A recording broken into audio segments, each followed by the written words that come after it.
Hello everyone. Today in this session we'll be starting the new chapter of accountancy part 1, which is trial balance and rectification of errors. Trial balance we have already discussed in journal entries. Trial balance is a part of accounting process. As we know, accounting process starts with recording of entries in journal entries, recording of transaction in journal entries. Then after recording the transaction on journal entries, we post that entries to the ledger. After ledger, we post that entries to the trial balance.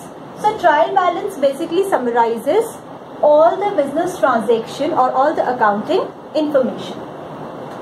So now here in this chapter, we will learn rectification of errors. Now what does rectification means? Errors means to make mistakes. Rectification means to correct that mistake. So here we will learn how to rectify the entries which we have wrongly posted in the books of accounts. Now there are many types of error. Starting with the types of errors, first error is principal error. Now what is principal error? Principal error means errors relating to fundamental aspect of accounting, that is contravention of accounting principles. As we have studied many accounting principles in the previous chapter, so violation of that principle is known as principal error. For example, treating purchase of fixed asset as revenue expenditure. So here this is a principal error. As we know, fixed asset is a capital expenditure, and if we treat that as a revenue expenditure, it is an example of principal error. There is a principal error in that. Now second type of error is error of omission. Omission means when you forget to record the transaction in books of accounts. For example, goods purchased for 10,000 is not recorded in journal. That is the error of omission. Now there are two types of error of omission. First is complete omission. Second is partial omission. Complete omission means when the transaction is not recorded in subsidiary book at all. That means if there is any transaction and it is not recorded in subsidiary book or journal, it is known as complete omission. Second is partial omission. Partial omission means transactions recorded in subsidiary book or journal but not posted in ledger. So partial omission means you have recorded the transaction in journal but you forgot to post that transaction in ledger. This is the example of partial omission. Third type of error is error of commission. So error of commission includes writing wrong amount in journal. For example, machinery purchase for 10,000 is recorded as rupees 5,000. So this is the example of error of commission. Second is wrong totaling. Wrong totaling is also known as casting in accounting terms. So wrong totaling means when there is a mistake in totaling debit or credit column. Third is wrong posting. Wrong posting means when you post debit to credit and credit to debit. जो account debit करना था उसको credit कर दिया, जो account credit करना था उसको डेबिट कर दिया. So this is the example of wrong posting. And the last is wrong balancing, where you write the wrong balancing figure. For example, if your debit side total is 20,000 and credit side total is 15,000. So to balance this figure, you need 5,000 as balancing figure, but you wrongly posted it as rupees 2,000. So this is the example of wrong balancing. The last type of error is compensating error. So compensating error means one error is nullified by other. For example, Ram's account should be debited with the amount 100 and Shyam's account is to be debited with the amount 200. But you have wrongly credited the Ram's account with the same amount 100 and Shyam's account with the same amount 200. So this is the example of compensating error when one transaction completes the second transaction, which means this transaction is nullified as there is an error of debit and credit, but this transaction is nullified. So this is the example of compensating error. Now the next topic is rectification of errors before preparation of trial balance. So before recording the transaction in trial balance, we will first rectify all the errors we have made while recording the transaction in the books of accounts. Example, rectify the following errors. First transaction is purchase book is undercast by rupees 200. Now what does undercast means? Undercast means to decrease. Your purchase book is decreased by 200. For example, this is a purchases account. And we know purchases is an expense. So we record all the transaction relating to the purchase on debit side, as expenses are always shown on debit side according to the rule of nominal account.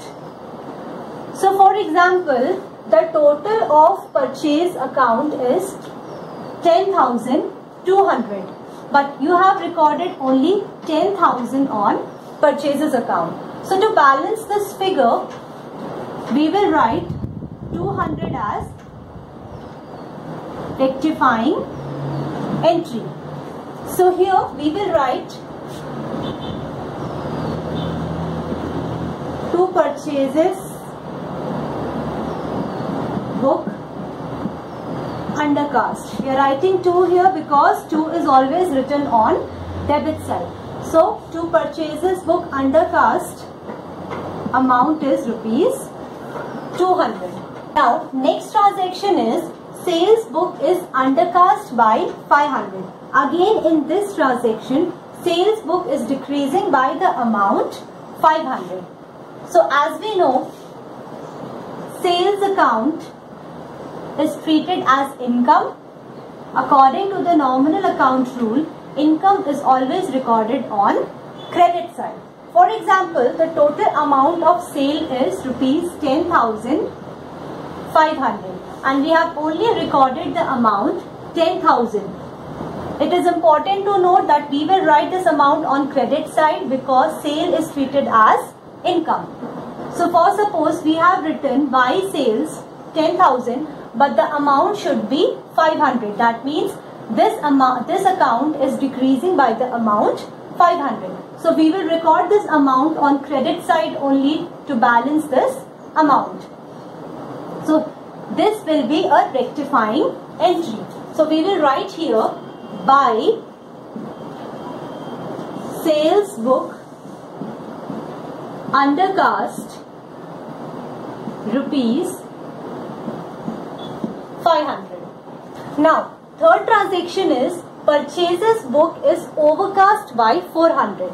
Now overcast means increase, which means the purchases book is increasing by the amount 400. So as we know, purchases account is a nominal account. We record all the transaction on debit side as two purchases account. This is debit side, this is credit side. So here, let us suppose the total purchases amount will be 10,000. We have recorded 10,400 because our purchases book is increasing by the amount 400, and we have recorded in the books of account as two purchases account amount is 10,400. That means our purchases book is increasing by 400. Actual amount of purchases was 10,000. We have recorded 10,400 on purchases account. So to balance this amount, we will record on credit side by rectifying entry. Amount will be 400. So here the amount is balanced as credit side is recorded with the amount 400. So the rectifying entry for this will be by purchases book overcast. Amount will be rupees 400. Next transaction is sales book is overcast by 100. Let's suppose the total amount of sale is 10,000 and in sales book we have recorded this amount as 10,100. That means our sales book is increasing with the amount 100. So to balance this amount, we will write to rectifying entry amount will be 100. Why? Because sales is increasing by 100. So to rectify this entry, we will debit the sales account with rupees 100. So here we will write as to sales book overcast rupees 100. Now next transaction is return outwards book is undercast by rupees 100. So as we know, return outwards is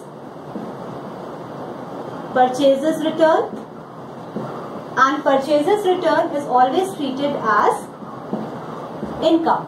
So while preparing purchases return account, we will record the amount of purchases return on credit side by purchases return. Let's suppose the total amount of purchases return is 500 and we have recorded purchases return amount as 400. So here purchases return account is undercast by 100. That means our purchases return account is decreasing with the amount 100. So to balance this amount, we will write by rectifying entry amount will be 100. So here our purchases return book is balanced as 500. So the answer will be by return outwards undercast amount is 100, or you can write by rectifying entry rupees 100. Now next transaction is return inwards book is overcast by rupees 700. So return inwards is sales return, and we know that sales return is a expense for the business. So while preparing sales return account, we will record the amount of sales return on debit side, because all expenses and losses are recorded on debit side according to the rule of nominal account. So here we will write to sales return account. Let's suppose our sales return amount is rupees 500 and we have recorded the amount as 1200. So here our sales book is increasing with the amount 700. So to balance this account, we will write on credit side by rectifying entry, and the amount will be 700.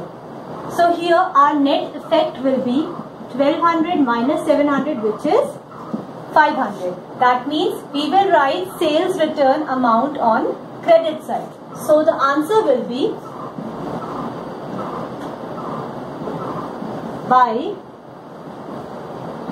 return inwards overcast rupees 700. So in this session we have learned the concept of rectification of errors, types of errors and some transactions of errors.